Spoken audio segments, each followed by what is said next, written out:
Bismillahirrahmanirrahim.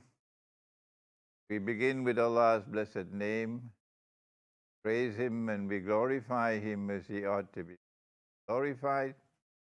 And we pray for peace and for blessings on all His noble messengers, and in particular on the last of them all, the blessed Prophet Muhammad, sallallahu ta'ala alayhi wasallam, as we greet you from the studios of the Islamic Broadcasting Network here in my beautiful Caribbean island of Trinidad, with Assalamu alaikum wa rahmatullahi wa barakatuhu, wherever you may be in the world, and also here in Trinidad.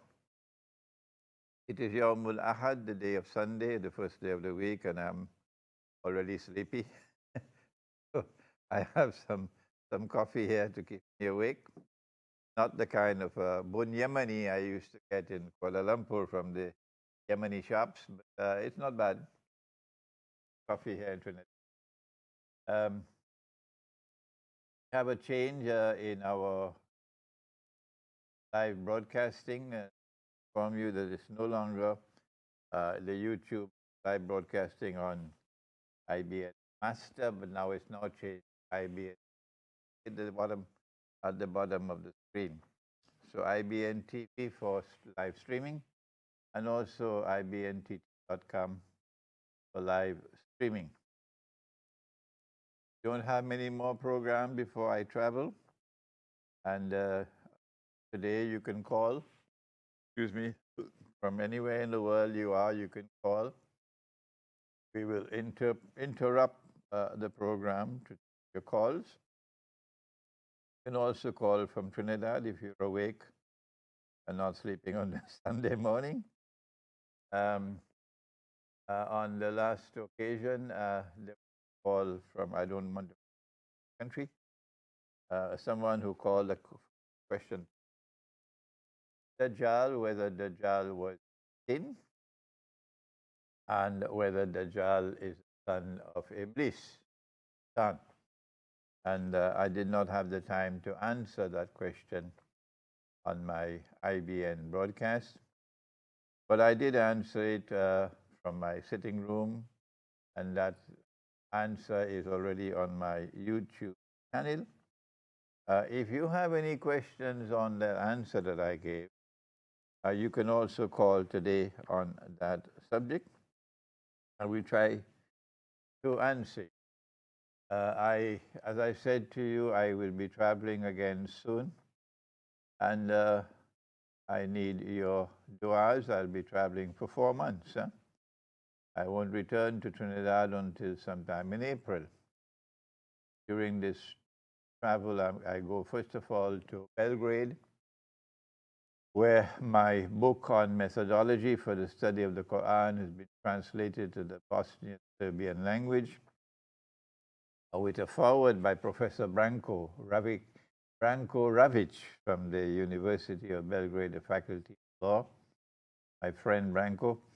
And it's been published by a publisher in Belgrade. And I'm going to Belgrade for the launch of that book. I'm going to be flying through London to get to Belgrade. I have to stop over for a few hours to change my flight in London, and then on to Geneva, and then on to Belgrade. And during this travel, I will also visit Pakistan, inshallah, and sometime at the end of December, early January, into Britain. But remember that travel is always dangerous for me. I always make dua to Allah, and He always takes me safely, and He always brings me safely back home. So we give thanks to Him for His kindness to me, and I give thanks to all of you for the du'as that you've been making for me. But if anything happens to me when I'm in travel, then I don't want you to do anything more than simply make dua. That is all. If anything were to happen to me during travels, I don't want you to do anything more for me other than to simply make dua. That's all. I have some sad news. I grew up in a village in Trinidad called St. Thomas Village, named perhaps after St. Thomas Aquinas, the Christian theologian, Thomas Aquinas. I studied him for my PhD, for my master's degree in philosophy. Yeah. So I grew up in a village in town of Chaguanas, outside of the town of Chaguanas, called St. Thomas. Half of the town was African and half was Indian. And most of the Indians were Muslims. And it's probably just about less than 200 homes in that village. So everybody knew everybody else. We lived like a family.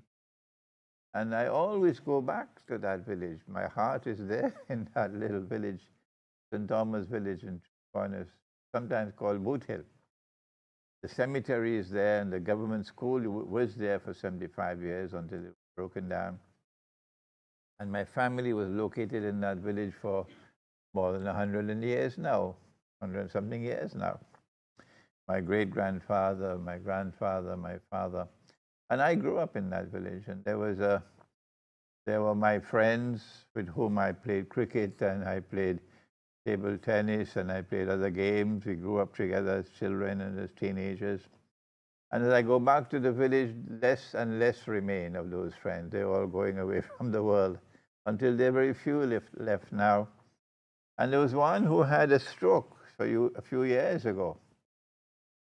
His name was Vernon Brown.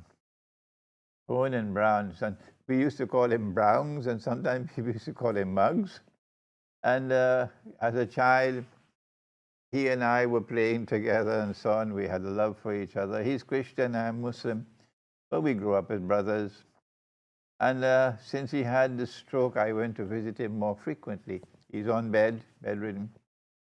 And every few months I'll go to visit him, yes. And the last time was during Ramadan.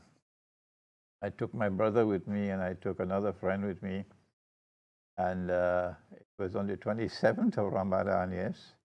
The 27th night of Ramadan, I'd gone to the village masjid. And I sat on the bed with Vernon Brown, and I held his hands, and I talked to him and made him feel nice, and made dua for him that Allah might give him shifa, not knowing that this was going to be the last time. And I went back a few days ago to the home to visit him, and his wife came to the gate to open the gate for me with a very sad look on her face, and she said, "I have sad news for you." I said, "What?" "He died." "Yes. He died 3 months ago. I knew nothing about it. I went to visit my friend, and I'd have to go." His daughter went with me to the cemetery for me to visit him in the cemetery. And I found to my surprise that his grave is just a few yards away from my father, my grandmother, and my mother's grave, my grandfather's grave, and my mother's grave. So Vernon Brown, my dear friend and brother, goodbye to you. And I miss you.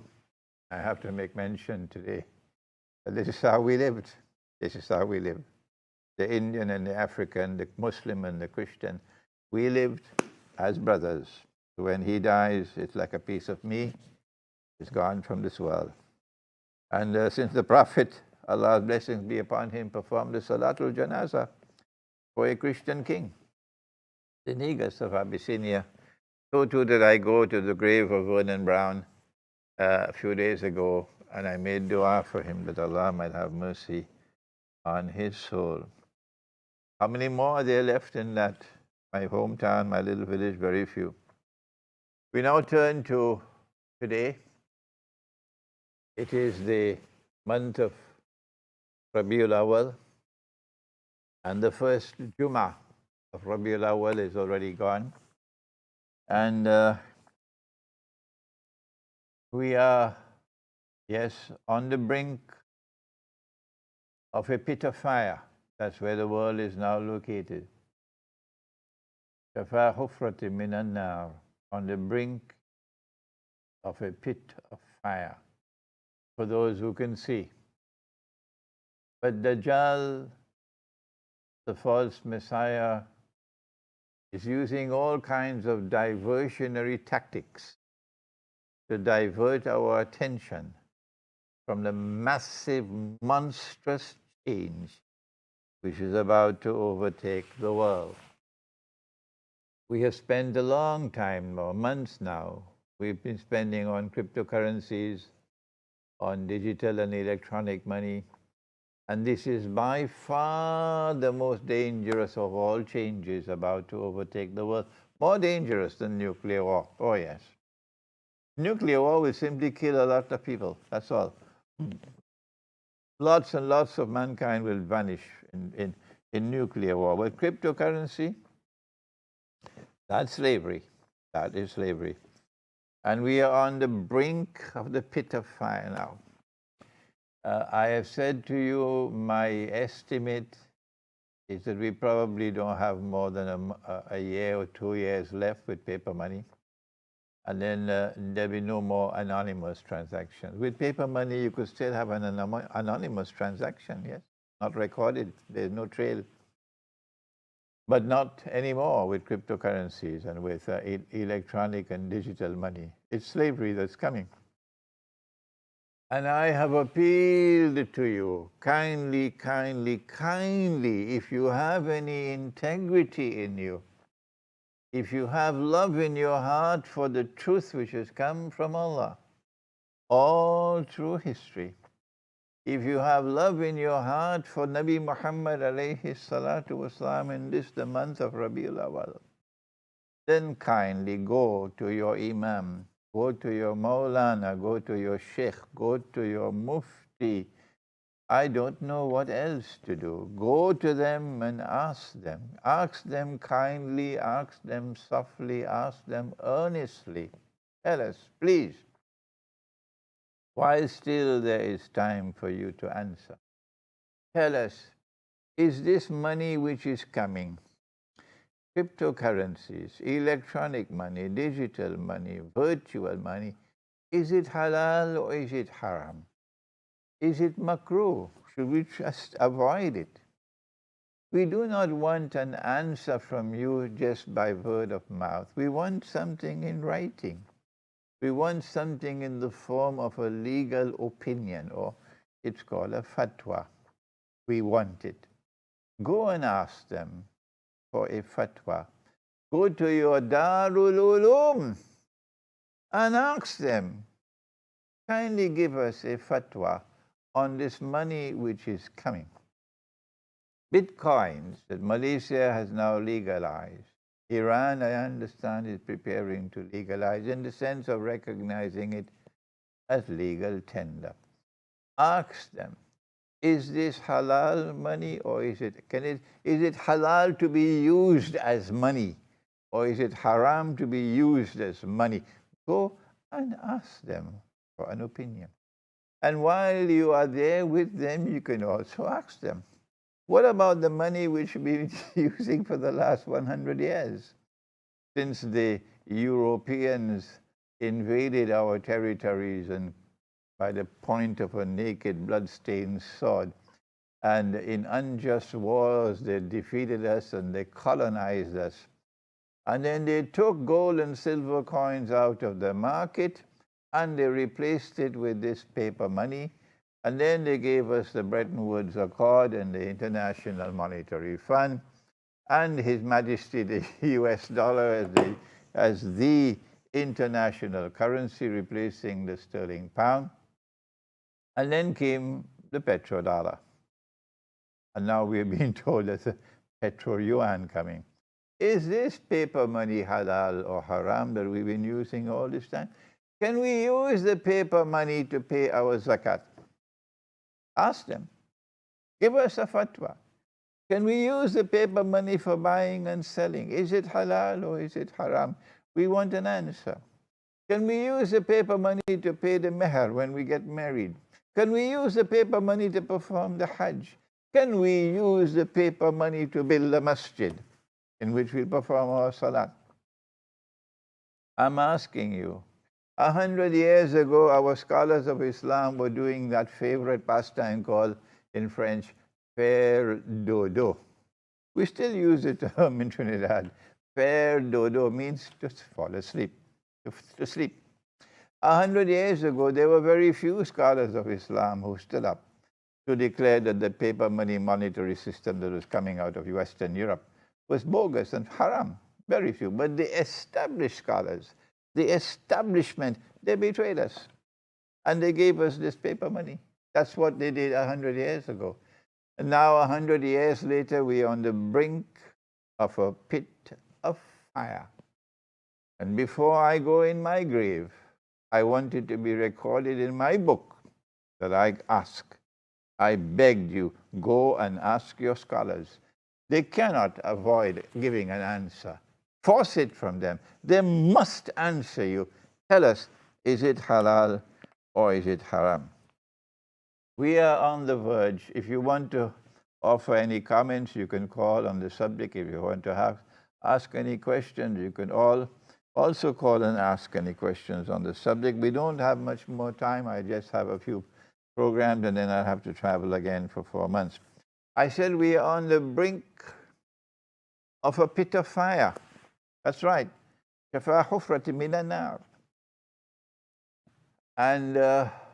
the crown prince or the schoolboy, who is now poised to take over as king of Saudi Arabia, Mohammed bin Salman, who seems to have been groomed for this role, trained for this role by the same people who trained that prince who went and killed King Faisal. This crown prince is provoking Sunni Shia civil war in the house of Islam. They are lusting for Sunni Shia civil war. For some time now, they've been trying all they can. They're waging war on Yemen because they're saying they're waging war on the Shia in Yemen. They struggle in Syria, they struggle in Iraq, they struggle with ISIS to try to provoke Sunni Shia civil war. So far, nothing has worked. But now there are signs that perhaps they're reaching a stage of desperation. And something might happen, something big might happen to provoke Sunni Shia civil war in the house of Islam. My students and myself, we are, on the other hand, we are conforming with the command of Allah in the Quran. Listen to His command. In this month of Rabiul Awal, when there are those with boxing gloves in their hands, waging boxing matches against their brother Muslims. In this month of Rabiul Awal, take off your boxing gloves and listen to the Quran. Allah says in the Quran, it's a command. It's a command. And the command is directed to all Muslims. All Muslims. He says, وَاعْتَسِمْ بَعْدَ أَعُوذُ بِاللَّهِ مِنَ الشَّيْطَانِ الرَّجِيمِ وَاعْتَسِمُوا بِحَبْلِ اللَّهِ جَمِيعًا وَلَا تَفَرَّقُوا. Hold on, all of you. Hold on, all of you together. Hold on to the rope of Allah, which is the Quran.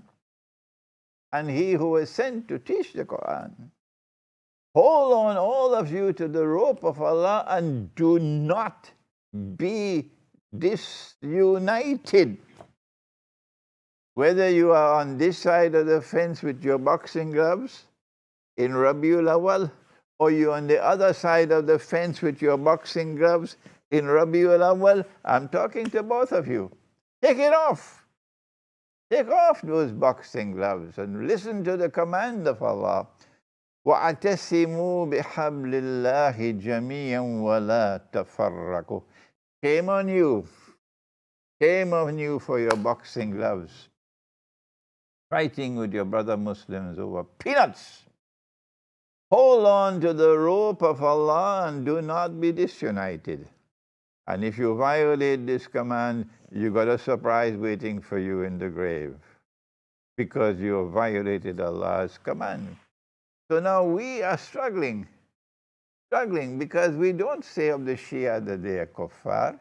Not at all. We do not agree with the Shia. We believe that they are misguided in their view that Allah is the one who appoints all the khulafa who succeed Nabi Muhammad ﷺ as leaders, and they call them imams. And we differ with them when they dismiss Abu Bakr Siddiq as a usurper. And we differ with them when they dismiss Omar Farooq alayhi salam as a usurper. That's a grave charge. That's a very grave charge. And we differ with them when they say of Umar, Usman radiallahu ta'ala anhu, he's a usurper, hijacking the leadership from the one who is divinely appointed. We differ with them on that subject, with their theory of the imamate. And we have said that if you have a theory of imamate, that Allah has done this, Allah has chosen that the succession must be from the Ahlul Bayt, it must be in the Quran and not in the mutashabihat. Because if you interpret an ayah mutashabiha of the Quran, you must say Allah knows best. I can be right or I can be wrong. You can't build a belief system on that. I can be right or I can be wrong. Come on, wake up. It has to be in the ayat muhkamat. If it's not there in the ayat of muhkamat, you cannot declare that this is a part of the belief system of Islam. So we differ with the Shia on that issue, but we don't say they are kuffar. You say they are kuffar, then you'll have to answer in the grave if you are wrong.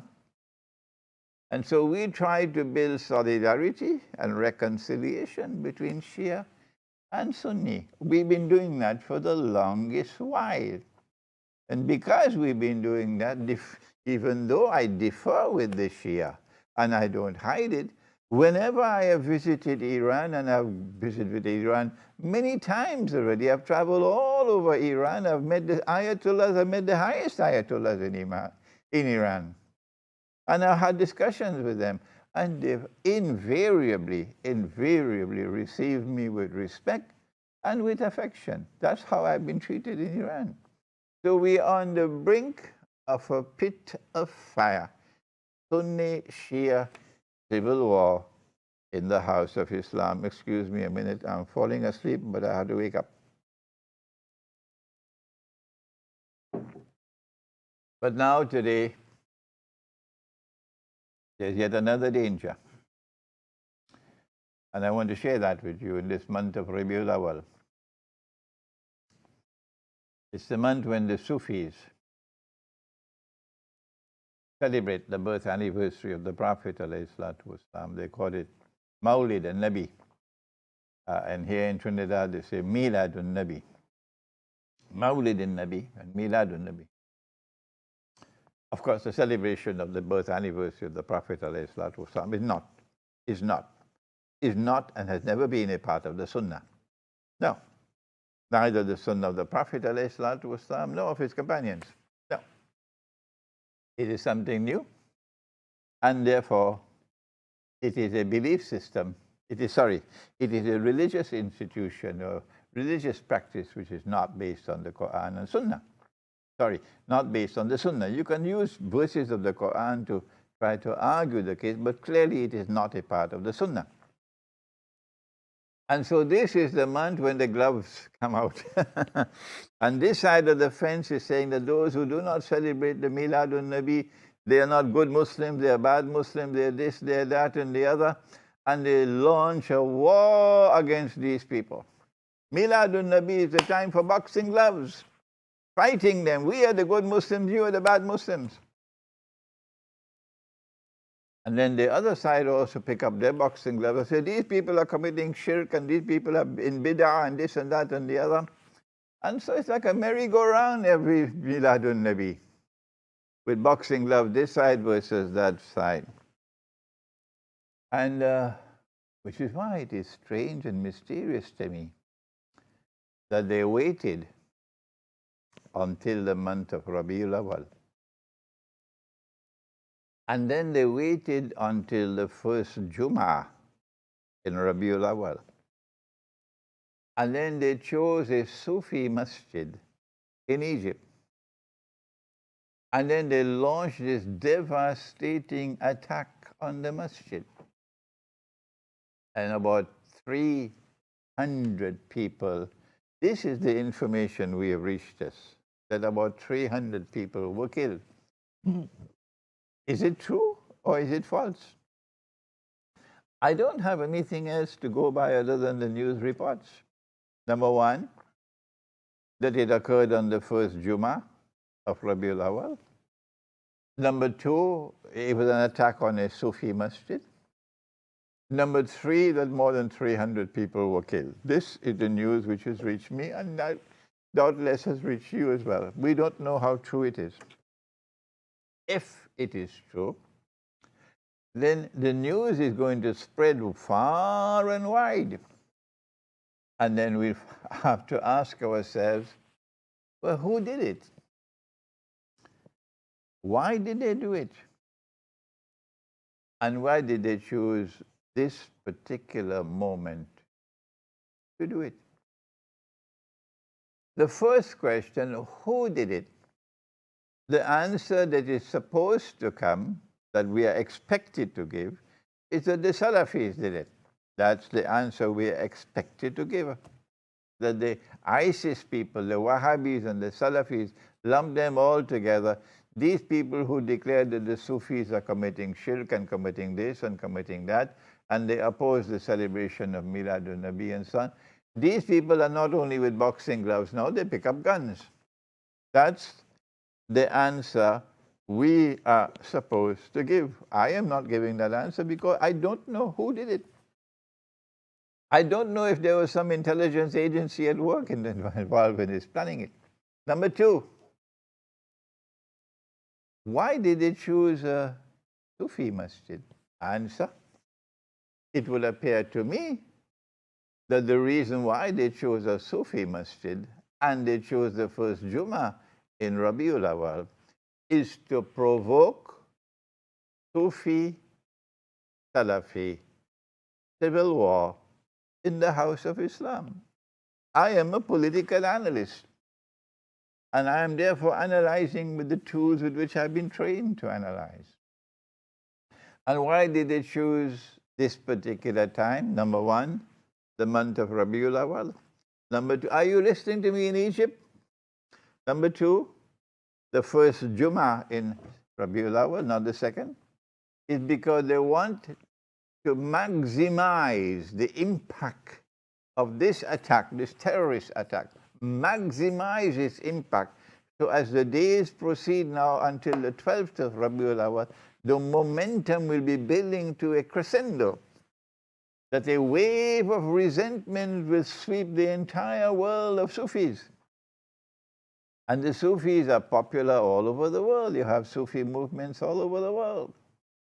There's very great sympathy and support for Sufism around the world. Compared to the Salafi, I think the Sufis are far more numerous in number. But it is clear that as we now approach the 12th of Rabiul Awal, what is going to happen around the world is that there's going to be a build-up, increasing momentum, building to a crescendo of a wave of hostility against the Salafi, against the Wahhabi, against the ISIS and so on, lumping them all together, not remembering. I have many Salafis who are my students. Oh yes, many of them are my students. And so what we have now is that we are on the brink of a pit of fire, planned by those who want to divert our attention from something big that is coming. Yes, something big that is coming. Divert our attention with Sunni Shia civil war, with Sufi Salafi civil war. How do we respond? Answer, the Miladun Nabi and the other practices of the Sufis which are not based on the Sunnah should not be used to divide the people. Do not divide yourself from your Muslim brother on the basis of a religious practice which is not firmly built on the Sunnah. Do I need to repeat that to you? For those of you on this side who have on your boxing gloves, this Miladun Nabi, I have to also give a lecture for Miladun Nabi. It will be in the Endeavour Masjid. Endeavour Masjid close to Montrose on next Jummah, the 1st of December, after Salatul Maghrib. And I intend to speak on the essential Sunnah, the essential Sunnah. So do not divide yourself from your Muslim brothers on the basis of religious practices which are not based on the Sunnah. And Miladun Nabi is not based on the Sunnah. Having the prayers for 40 days is not based on the Sunnah. No. If you divide yourself from your Muslim brothers on the basis of religious practices which are not based on the Sunnah, you are violating the command of Allah in the Quran, in which He has ordered you, وَأَتَسِمُوا بِحَبْلِ اللَّهِ جَمِيعًا وَلَا تَفَرَّقُوا. Hold on, all of you. Hold fast to the rope of Allah, which is the Quran, and the Sunnah of He who was sent to teach the Quran. Hold fast, all of you, to the rope of Allah. وَلَا تَفَرَّقُوا. And do not be disunited. Do I have to remind you of Allah's command in the Quran? Prohibiting you from dividing yourself from your brother Muslims. Do not do that. So this is how we respond to the Sufi, Salafi civil war which is now coming. Do not divide yourself from your Muslim brothers on the basis of religious practices which are not based on the Sunnah. My teacher, Maulana Dr. Muhammad Fadlur Rahman Ansari, rahimahullah, was a Sufi Sheikh. Have I ever hidden that from you? No, not at all. I am proud to have him as my teacher. I am honored to have him as my teacher. And I cherish the very dust on which he walked. Yes, that's the status of Maulana Dr. Muhammad Fadlur Rahman Ansari, rahimahullah, who was a Sufi Sheikh of the Qadiriya order. And if anyone is annoyed over my praise for my teacher, then I don't care for your annoyance, not at all.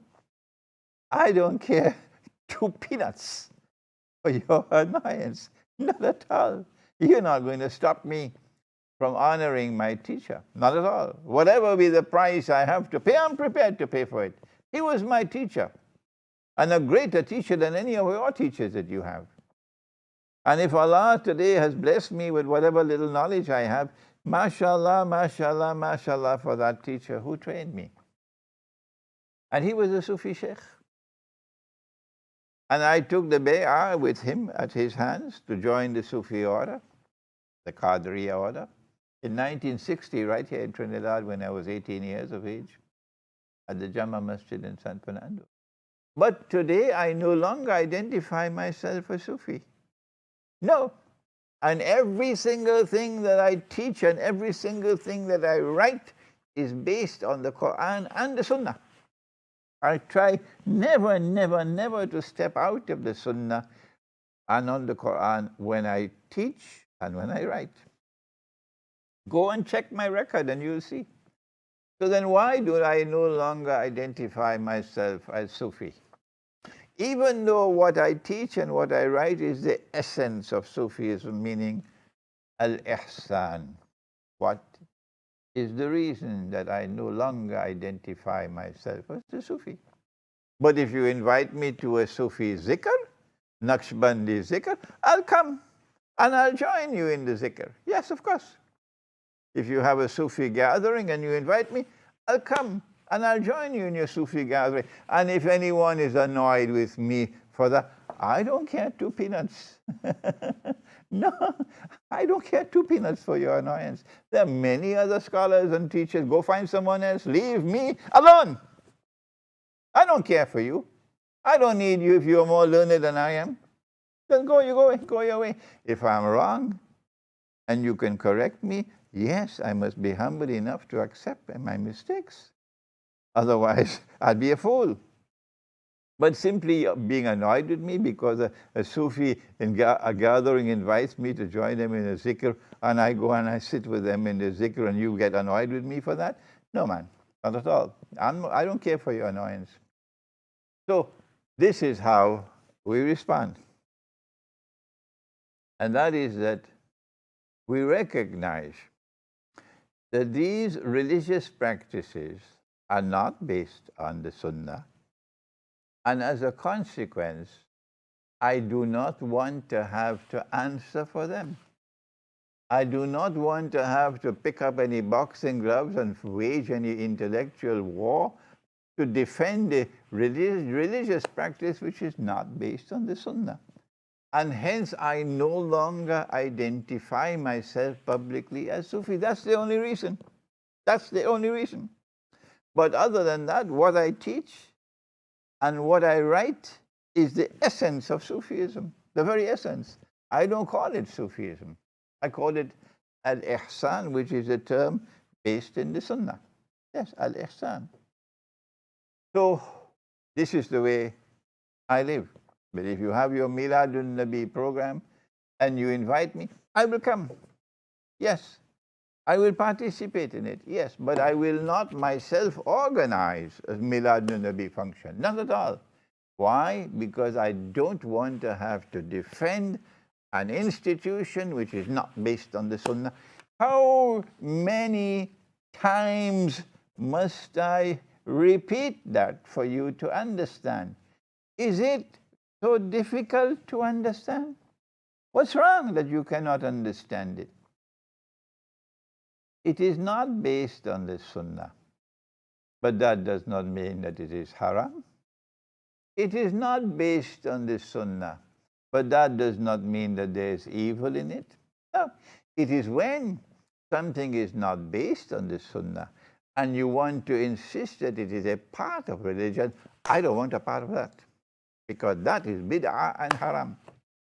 When something is not based on the Sunnah, and you want to pick up boxing gloves to defend it and divide yourself from the Muslims, I don't want to be a part of that at all, at all, at all, at all, at all. I don't want to have to answer for that in the grave.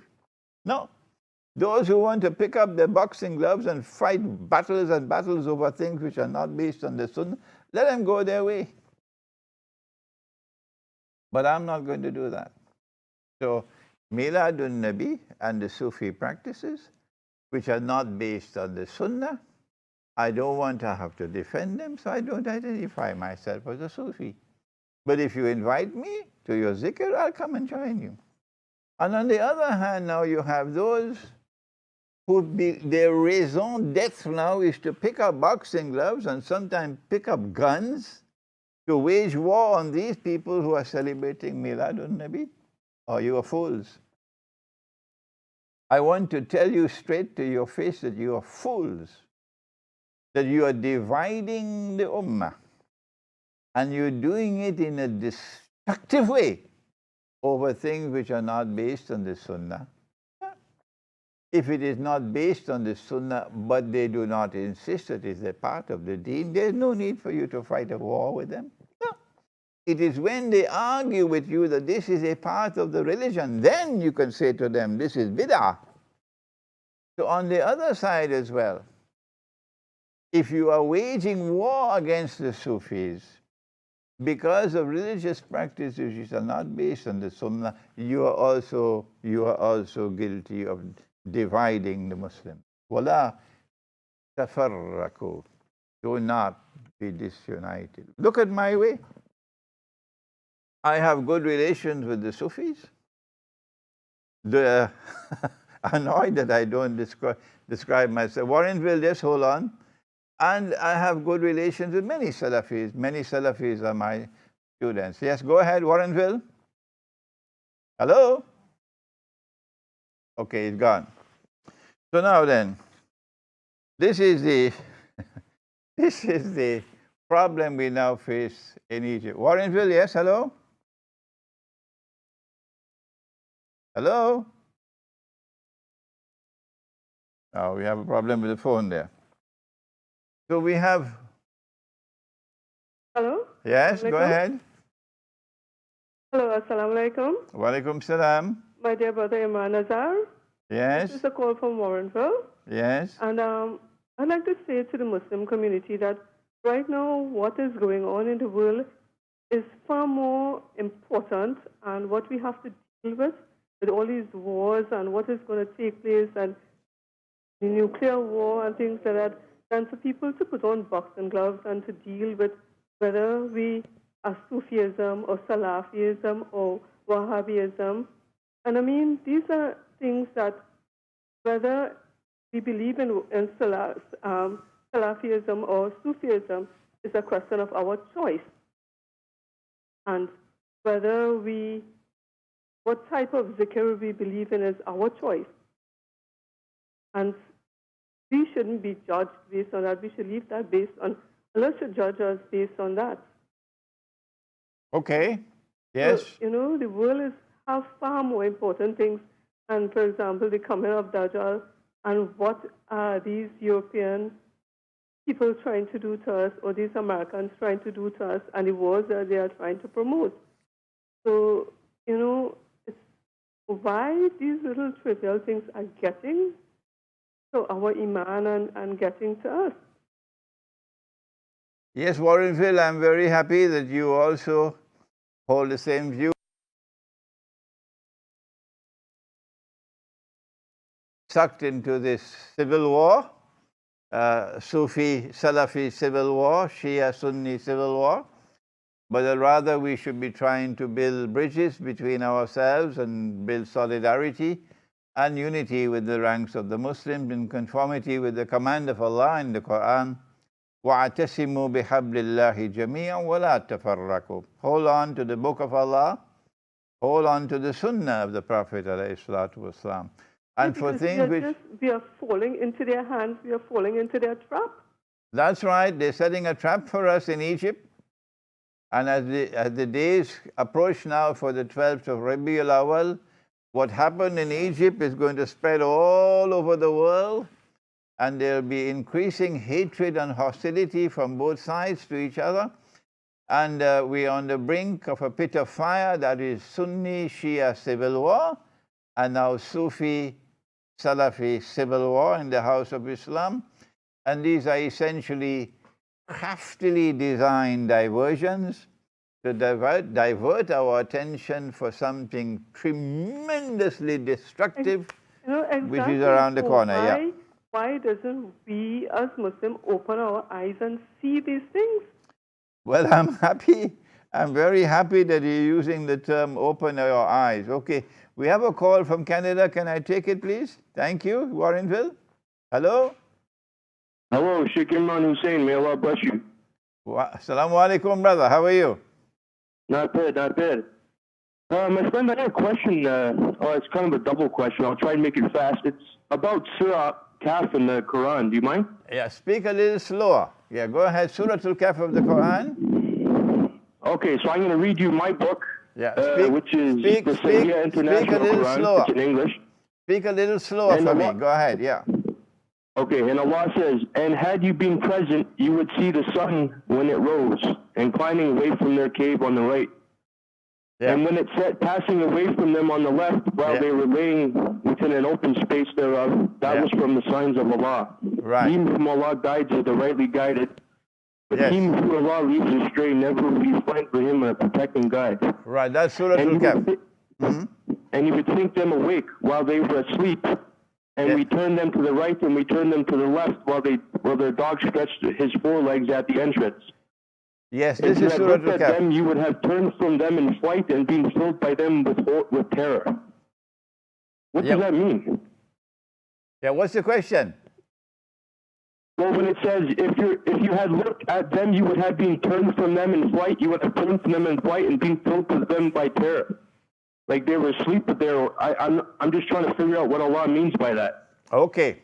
All right. This this question is not pertaining to cryptocurrencies and so on, nor to the Sunni, Shia, or the Sufi, Salafi civil war, but it pertains to Dajjal. Of course it does. It pertains to Dajjal. It is in Surah Al-Kahf of the Quran, so we can take a few minutes to try to explain to you. Surah Al-Kahf is one of my favorite surahs of the Quran. And these young men, and remember they were young. The Quran is directing attention in the end time to the strategic role to be played by the young. If you're young, I hope you're listening to me today. That these young men lived in a world which was essentially godless. That's right, essentially godless. هَؤُلَاءِ قَوْمٌ اتَّخَذُوا مِن دُونِهِ أَوْلِيَاءَ. Essentially godless, turning away from Allah, turning to other than Allah, turning to Parliament, for example. And in the process, they were committing shirk. And these young men did not go to sleep, eat biryani and then go to sleep and say, well, no, I can't do anything about that, because if I do it, they're going to say I'm a terrorist, they're going to shut down my business, they're going to put my name on a no-fly list. No, these young men stood up and they proclaimed the truth in defiance of the world. That's what they did. That is the sunnah of the young in Akhirul Zaman. If it is right, stand up for it. And if it is wrong and evil and unjust and shirk, stand up against it. That is Allah's command in the Quran. It is Surah to Ali Imran.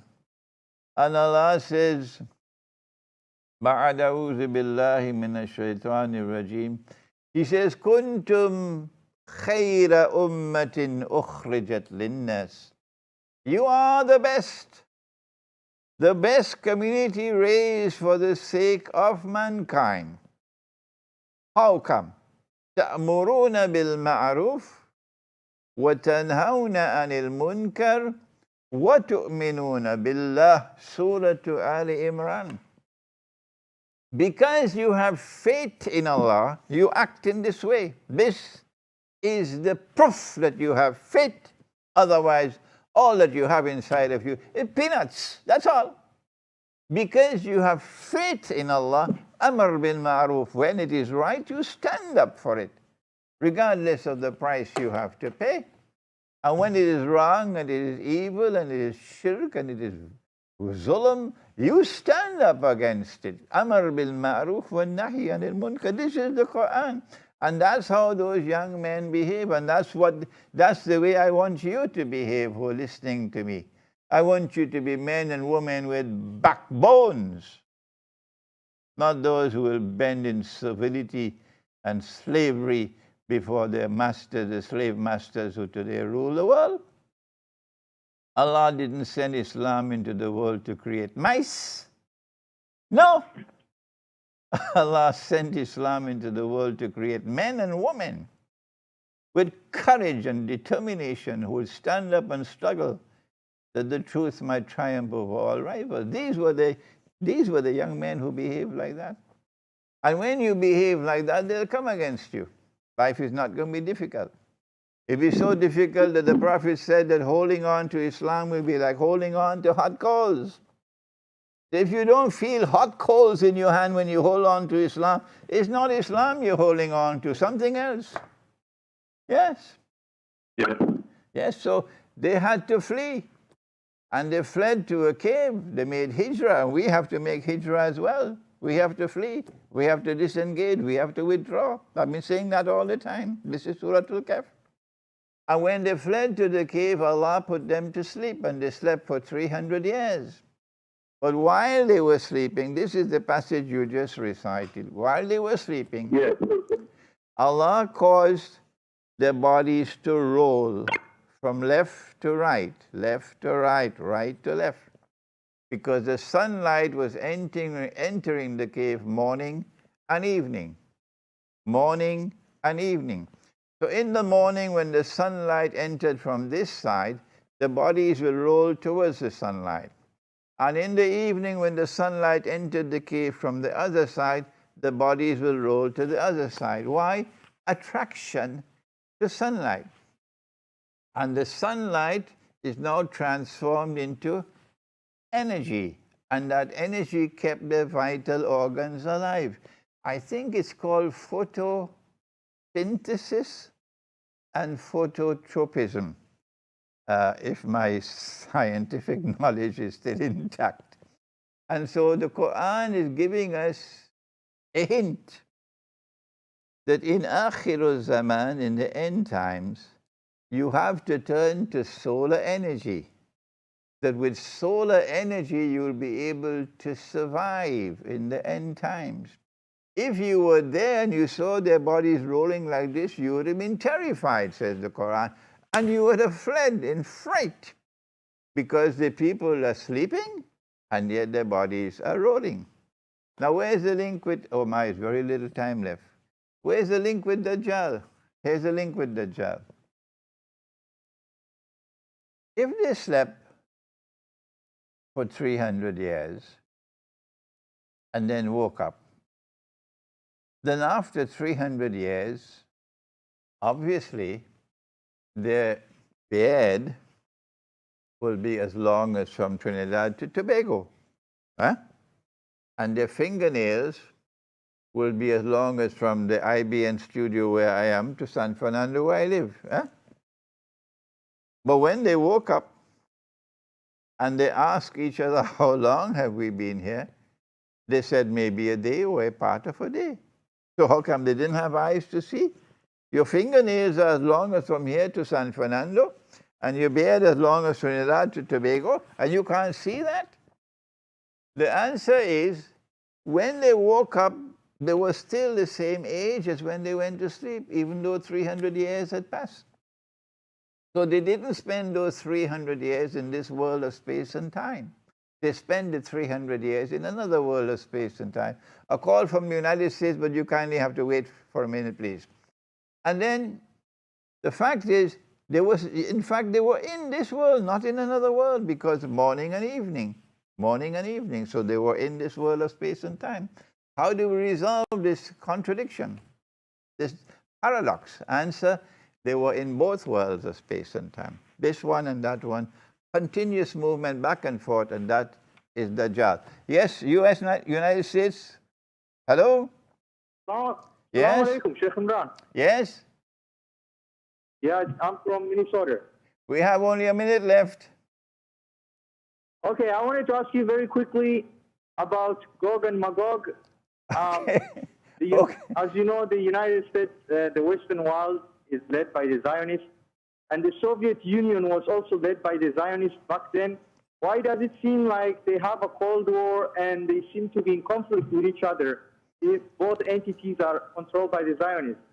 And for example, in Afghanistan, as you know, they were fighting the Soviet Union, and it seems like the West was assisting the native Afghans, like they say, in fighting the Soviets. So right, that okay. didn't make quite sense to me. Right, okay. We don't have the time to answer your question now because time is up, but I'll save your question for next week, inshallah, if you don't mind. The question pertains to God. We don't have the time to answer you today, all right?